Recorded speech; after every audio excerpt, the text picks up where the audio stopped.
इथले असे 3 पदार्थ आपले तयार आहेत. एक तर भूक लाडू जे अतिशय पौष्टिक आहे. बरोबर. प्रवासात तुम्ही नेऊ शकता, 1 महिनाभर छान टिकतात.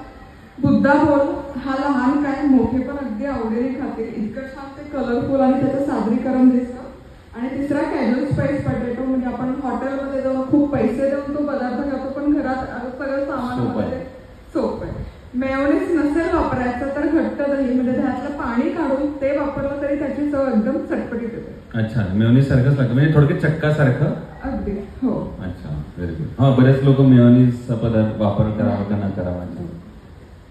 आणि त्या प्रवासच्या लाडूमध्ये अर्धा काजू पण तुम्ही वरती लावलेला आहे, तो प्रवासात सुद्धा राहील आणि तो योग्य व्यक्तीपर्यंत पोहोचेल याची पण काळजी तुम्हीच घ्यायची, कारण माझ्या वाट्याला कायम असेच लाडू येतात त्याच्यावरचा काजू गायब झालेला असतो. कारण तुम्ही पुण्यात आहात. क्या बात आहे, क्या बात आहे. या आहेत मधुरा बाचल आणि तुम्ही स्वतः लाईव्ह ह्या 3 रेसिपी तुम्ही माझ्यामध्ये दाखवल्या, त्याबद्दल खरंच. आणि खूप सुंदर त्या दिसत आहेत तितक्याच, आणि मला खात्री की त्या अर्थात टेस्टलाही तेवढ्याच सुंदर असतील.